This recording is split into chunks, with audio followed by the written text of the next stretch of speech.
What's happening, everybody? It's Sean with Reactions to the Classics. And today we got a reaction to Simon & Garfunkel's classic album, Bridge Over Troubled Water, brought to us by our patrons. Every month we do an exclusive Patreon album. This one is it for this month. If you're watching this on YouTube, this was put up months ago on Patreon, but it was in a poll against The Who's Tommy, and this one won. So if you'd like to be a part of the Patreon community, it's super appreciated. We couldn't do this channel without them. Check out the Patreon link below, or the Patreon link on the end screen. All right, let's jump into it. This is their fifth and final studio album, released in January of 1970 by Columbia Records. Following the duo's soundtrack for The Graduate, Art Garfunkel, I'll get into this a little bit more later, but took her acting role in the film Catch-22, while Paul Simon worked on the songs, writing all the tracks except for two of them, which we'll get to. With the help of producer Roy Haley, the album followed a similar musical pattern as their previous album 2 years before that, Bookends, in 1968, partly abandoning their traditional style to incorporate elements of rock, R&B, gospel, jazz, world music, which will later become big with Simon, obviously, pop, and other genres. Contemporary critical reception was mixed, but retrospectively, of course, all these publications and critics go back and say, this is one of the greatest albums of all time. Charted in over 11 countries, topping the charts in 10 countries. But the sales on this thing, I had no idea until I dove into the research. The sales on this album and success were insane. They went to number one in the US and UK, but it was the best-selling album in 1970. This is I'm talking about worldwide. 1970, 1971, and 1972. And at that time was the best-selling album of all time. So crazy stats. In the US, it topped the charts for 10 weeks, which was insane then because the album charts were just a bloodbath in the late 60s into, all the way through the 70s. It was so competitive. It was on the charts in the US for 85 weeks. It was on the charts in the UK. It topped the charts for 33 weeks. It was on the charts for 285 weeks in the top 100 from 1970 to 1975, and was the number one album of the decade in the UK in the 1970s. It sold over 25 million albums worldwide, one of the best-selling albums of all time, as you can well imagine. It's been ranked on several greatest lists. It's number 172 on the Rolling Stones Top 500 album of all time. Now, despite the success of this, as I mentioned, it was their final studio album. Art went into more trying to act. Paul obviously went into his solo career. And this was their first and obviously last album to actually credit the musicians. They were Fred Carter Jr. on guitars, the great Hal Blaine on drums, Joe Osborne on bass, and Larry Netchell on keyboards, all of whom were studio session musicians, later known as, of course, the Wrecking Crew. Because the duo were involved in recording the album, they declined invitations to perform, including Woodstock. It won the Grammy Award for Album of the Year. All tracks are written by Paul except for two that are quasi-covers or have another issue, which we'll get to in our second song. So you haven't been with us before, the music won't be in the video, but it will be at a Vimeo link below. So click on that and follow along. So as we jump into this, I've only heard every Simon & Garfunkel album once. A few years ago, I ran the albums. Some of their songs I love, love, love, love. Sound of Silence is one of my favorite songs of all time. There's two songs on here that I absolutely, absolutely love. So I even have a little Simon & Garfunkel playlist. But I've never found any of their albums to be truly outstanding. This one included. I only listened to it once, though. So we're going to see this a little different. I was listening to it casually. It's going to be a little different diving into it. So let's get to the first track, the title track, Bridge Over Troubled Water, second single. Lead vocals by Art, piano accompaniment by gospel music with a wall of sound style production. Last song recorded for the album, but the first one completed when they went back and fixed everything. The instrumentation provided by the Wrecking Crew was recorded in California, while Simon & Garfunkel's vocals were recorded in New York.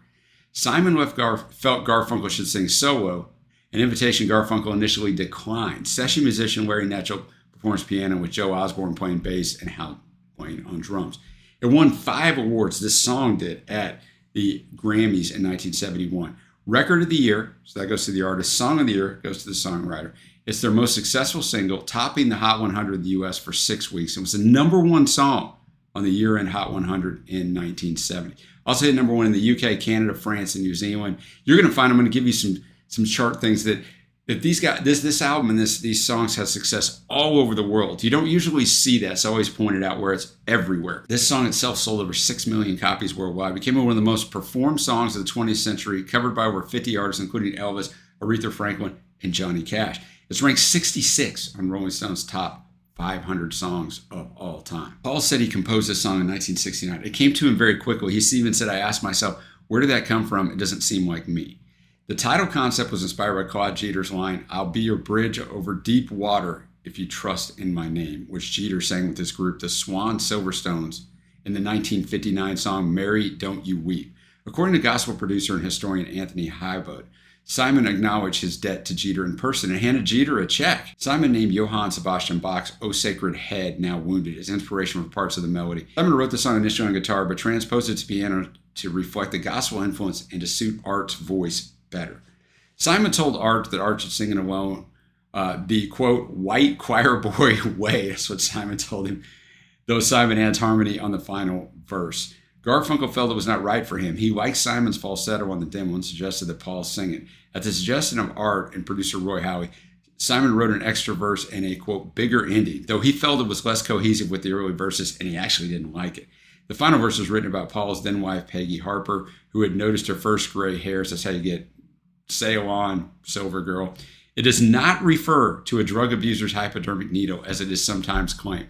I mean, we get songs from the late 60s and into the 70s that we start to just find all these ways that all of them were about drugs. Some of them were, but not all of them. As the relations frayed preceding their 1970 breakup, Paul began to experience regret for allowing Art to sing it solo. He felt I should have done it, Paul said, and many times on a stage, though, when I'd be sitting off to the side and Larry would be playing the piano and Artie would be singing bridge, people would stomp and cheer when it was over, and I would think, that's my song, man. So, yeah, I mean, you write something like this, it's totally iconic. You don't sing it, and you could have sang it because you are a singer. I could see how he had regret later on. All right, I'm going to have the lyrics up as always. Thanks again, patrons. All right, Bridge Over Trouble, obviously a classic, beautiful arrangement. Art sounds fantastic. I am glad they have that last verse in it, even though Paul doesn't like it. It's so well written. This song is actually not on that playlist I have, personal list of Simon and Garfunkel's about 15 songs. This song is not on it. I think this song is fantastic. It's a great song. It's just not one of my personal favorites of theirs, but I mean, I can see why everybody loves it.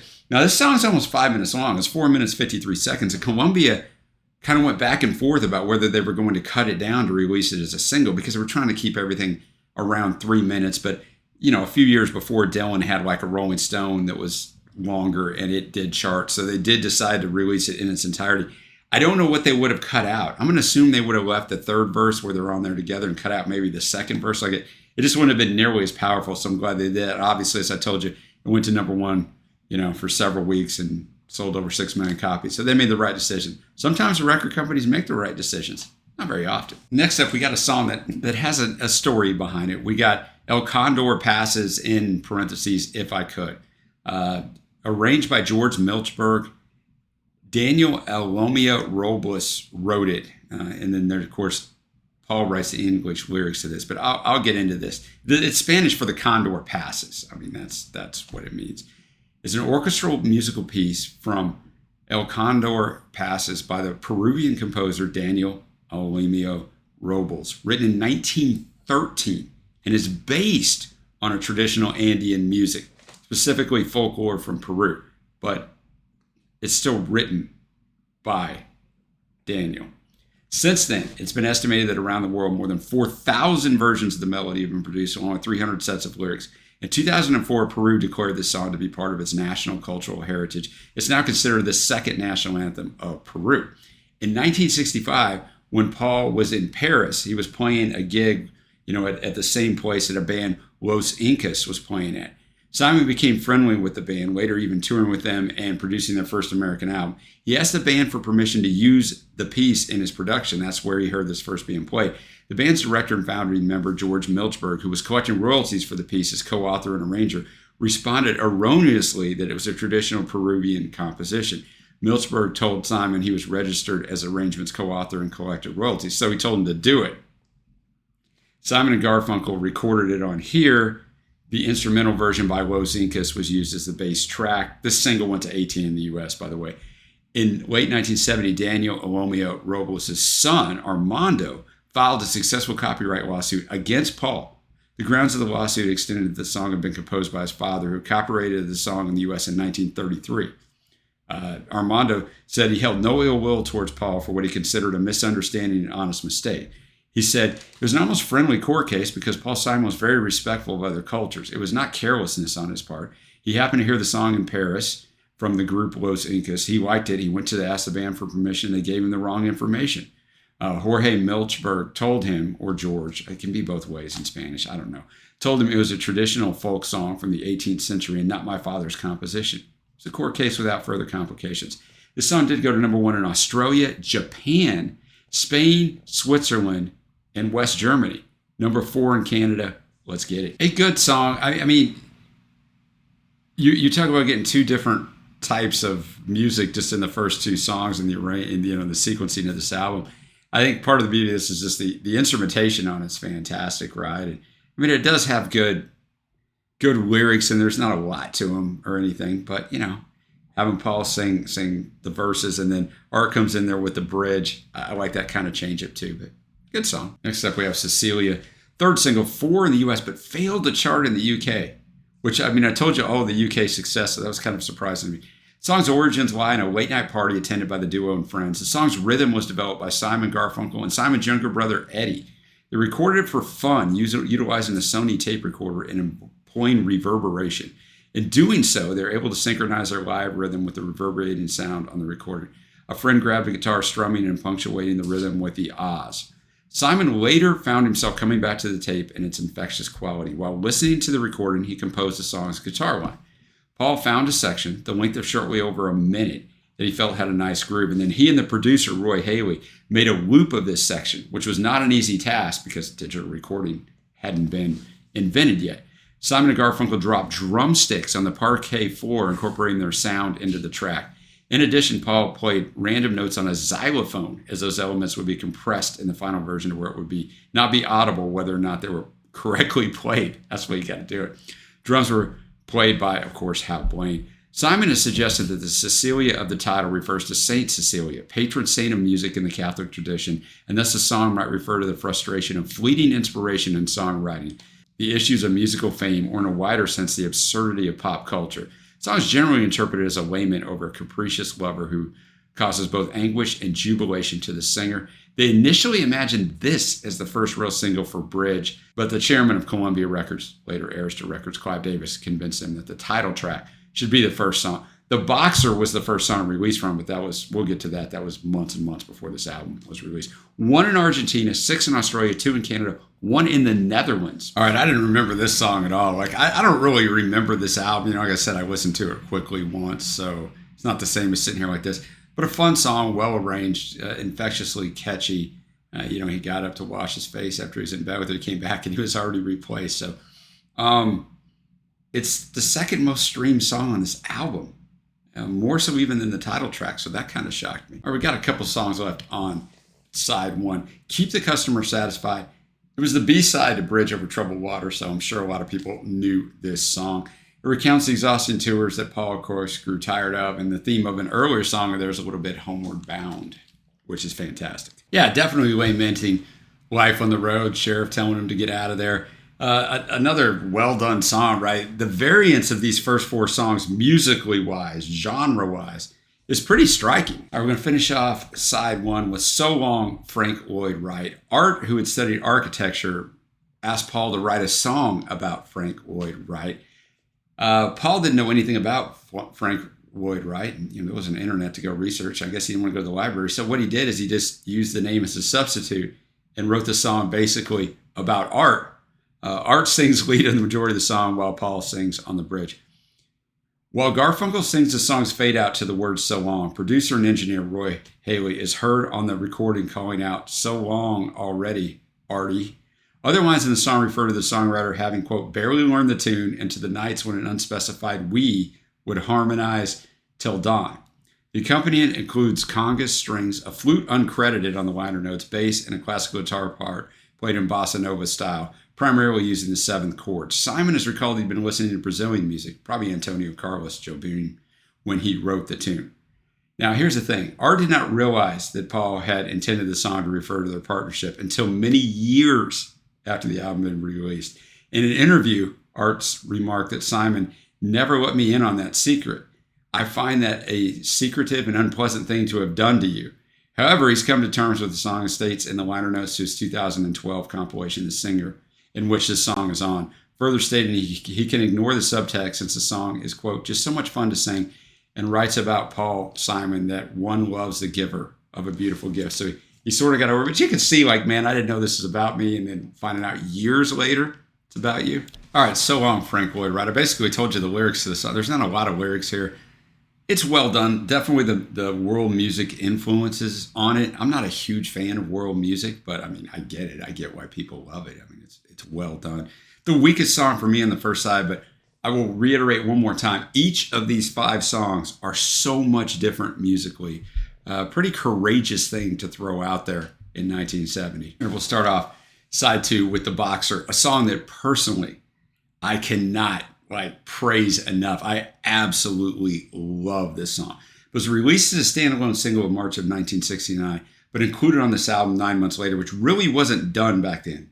Usually it's just a single and it's not on an album, so that was pretty rare.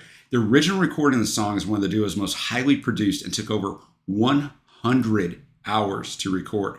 The version originally released by the duo features an instrumental melody played in unison on pedal steel guitar by Curly Chalker and piccolo trumpet. The song also features a bass harmonica played by Charlie McCoy, heard during the second and final verses. It only has one drum beat, of course played during the live refrain. The session drummer Hal Blaine created the heavily reverberated drum sound with the help, of course, of Roy Haley, the producer, who found a spot for the drums in front of an elevator at the Columbia Records offices. The recording of the drum was recorded as the song was being played live by the musicians. Blaine would pound the drums at the end of the lie, la, lie vocals that were playing in his headphones. The song's lyrics take the form of a first-person lament as the singer describes his struggles to overcome loneliness and poverty in New York City. The final verse switches to a third-person sketch of a boxer. And, the chorus consists of repetitions of the non-lexical vocal, lie, la, lie. Paul stated that this was originally intended only as a placeholder, but became part of the finished song. Michael Jackson did this on several songs as well, where he had the placeholder of, the vocal inflection things that just kept as well. He said, I didn't have any words, and people said it was a lie, but I didn't really mean that it was a lie, but it's not a failure of songwriting because people like that and they put enough meaning into it, and the rest of the song has enough power and emotion, I guess, to make it go. So it's all right. But for me, every time I sing that part, I'm a little embarrassed. Paul himself has suggested the lyrics are largely autobiographical, written during a time when he felt he was being unfairly criticized. I think I was reading the Bible around that time. That's where I think phrases such as workman's wages came from and seeking out the poorer quarters. That was biblical. I think this song was about me. Everybody's beating me up and I'm telling you I'm going to go away if you don't stop. Rolling Stone ranked this at number 106 on the greatest songs of all time. 8 in Australia, 3 in Canada, 2 in the Netherlands, 1 in Singapore, 6 in the UK, 7 in the US. So as you see, just all over the globe, different languages, everything, man. But this thing, like I said, it's greatness. All right, so if you're watching this, you probably know this song really well, or you just watch a lot of our videos. But, I've listened to this song a ton of times.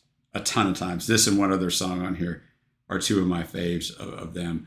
But when you listen to it this way, and then all the research I did, I really pick up all the nuances that maybe I didn't pick up before. Because I always tell people, for me at least, it's different listening in this environment with the lights, with the headphones, with the research. You're really intense, like you have no distractions, and you pick up on all the little things. The arrangement on this and the technical precision is incredible, right? It just adds to all like Blaine's drumming. I didn't realize that was the only time it hit on the la. Like you just get it, man. You get it. But it's a great song. It's also over 5 minutes long. It's 5 minutes, 8 seconds. And it needs to be every bit of that. But I love this song. And next up we have Baby Driver. It was released as the B-side to The Boxer, so people probably knew about it as well. All right, just a fun type of song, a little campy on there, different voice and stuff, some Beach Boys influenced stuff on there, but it's got all kinds of musical styles. I wouldn't say it's a Beach Boys song by it, but there's some influences there and some different things. But I mean, it's fine. There's a movie called Baby Driver that came out, I don't know, a decade ago. I don't know how long ago it was. It actually was named after this song. Well, now we're to the other song that was referenced in absolutely. I don't know why I love this song so much. I just do. The Only Living Boy in New York. Paul wrote it as a thinly veiled message to Art, referencing in the first stanza a specific incident where Art went to Mexico to act in the film Catch-22. By the way, Paul also auditioned for this movie. He just didn't get a part. So he was trying to get in it too. Just a little FYI. Paul was left alone in New York writing songs for this album, hence the very lonely feelings of the only living boy in New York. Simon refers to Garfunkel in the song as Tom, alluding to their early days, of course, when they were called Tom and Jerry, and encourages him to let your honesty shine like it shines on me. In an interview, Paul guessed that 12 to 15 voices were used to record the ahs, while Garfunkel said that he proposed those lines, stating, "It's us around 8 times screaming, and we mixed it down very softly. I started getting the open mouth harmony in a very loud, strident way. We're screaming at the top of our lungs and inside an echo chamber. I remember that was the day that Bob Dylan dropped by to visit. We came out of the booth after all this screaming, and there he was." You just imagine Bob standing there. Yeah, I just love that song. I mean, now that when you read the lyrics and really, I know the lyrics, but I didn't know all the context of it. You're like, okay, this is really a passive-aggressive song in a lot of ways. Hey, look, you left me here alone to do this. But like I said, Paul wanted to do it. And look, I'm just going to be fully transparent here. I don't really care for Paul Simon as a person. He's done some things that I've just come across stories through the years of research on this channel. And so, that's part of the reason, I guess, why I've never really explored his solo catalog, although there's several artists that are a lot worse than him by all means. And I've listened to them, so I don't really go by those things. But just being honest with you, but this song is great. It's freaking great. One of the things I'm realizing, even though I know some of these songs, as I'm listening to it in this way, is the instrumentation and arrangement is so key to this. Even the ahs on there, like, it's just so well constructed to just make a fantastic song. But we still got 3 songs left. We got Why Don't You Write Me? No one writes anybody now, which you're calling a text writing. Why Don't You Write Me? Interesting soundscape in here. Some people say it's about Paul being separated from his wife in a jungle. Other people think it's about the Simon and Garfunkel rift and Art being on the filming in Mexico. I don't know, but one of the interesting things I mentioned at the start, writing, right? Back in the day when you're separated from somebody, you either do the phone call, but it's only landlines. So if they're not there, or the phone's busy, they're not going to answer. You're not going to get a hold of them. There's no answer machines then. Like, there's no way. You just keep calling and hope that they answer. Or you write them and wait for the letter to come back. So a wayward, lost communication that we'll never have again because we have so much instantaneous stuff. But one that it's kind of a lost art form that I miss, because a well-written letter is something that you keep. I have letters written from people from years and years and years ago that I still have, because you had to put more thought into it than just writing a text. But I digress into old man speak. We got 2 songs left. We got the most interesting inclusion on here just because of the way it came about. We got Bye Bye Love, written by Felice and Bodlow Bryant and published in 1957. Best known for its first recording by the Everly Brothers. It's ranked 210th. Their version is on the Rolling Stones list of the 500 greatest songs of all time. And of course, Simon and Garfunkel love the Everlys. George Harrison reinterpreted it for his 1974 album Dark Horse, changing the words to reference, of course, his wife Pattie Boyd, leaving him for his friend Eric Clapton. Simon and Garfunkel included a live version of this song. So this is live right after they got done with after Art got done with the Catch-22 filming in October. The first performance of their tour took place in Ames, Iowa. I'm guessing at Iowa State University. The concert included the song backed by the audience's hand clapping. They were fascinated with its sound, so they repeated it a second time for a recording while the first try failed. They liked the second attempt and included it on this album. So you just don't usually listen to an album and just boom, see a live version of a cover song included, but let's get it. Okay, I can be hot and cold on live performances. I can see why they included something. The energy is infectious. The crowd clapping is what obviously sets it all off. It's fantastic, and they sound great. So I can see why it's on here. And we finish this thing off with the shortest song on here. It's under 2 minutes. Song for the Asking. Okay, Song for the Asking. It's the dial back song. A lot of people think it's an olive branch between the two to maybe continue working together. I don't know. It was fine. I think the weakest songs on here are the end of side 1, So Long Frank Lloyd Wright, and this song. So kind of interesting sequencing, but still fine. Now we go to my favorite tracks. It's going to be cliched because it is all the hits. Cecilia's my honorable mention. Faye's is going to be Bridge Over Troubled Water. The Boxer and The Only Living Boy in New York. I don't know what my favorite song of those are. The Boxer, I think, is the best song. I actually think it's better than Bridge Over Troubled Water, but you can come at me in the comments if you want. I don't know if The Only Living Boy in New York might be my favorite song on here. I know that's not the best song, but I don't know. But Now we'll get to my overall score. So when I listened to this album the first time, I was binge listening. Just they have five albums. It's not hard to binge listen them. So you listen to them all in a row, and you're just you're doing other stuff. So it's a lot better than what I remember it being, because I remember listening to it and going, this album's fine. And I'd ask Trey, my partner in crime on this channel, and he's like, yeah, it's fine. This album's really good. I think it's interesting that it's such a mishmash of styles and kind of a great way to go out. And I think that maybe is why it's sold so well, because there really is something for everyone on here. And I don't think the album would get boring listening to it on repeat after repeat after repeat, because there are such different styles on here. You guys know what I'm talking about. Nothing wrong with having a style on an album. I love it. But, eventually the songs can kind of sound the same and blend in when you listen to it on repeat. Something like this, it's not going to be that way. And there's a few songs on here I think are almost throwaways. Nothing's a total throwaway, but still, I'm going to be at a sky-high 8.5 on this album. This album's fantastic. It's for sure fantastic. So thanks to the patrons for bringing this one. If you'd like to support us again, check out that Patreon link below. Super appreciate it. Until next time, guys, I will see you.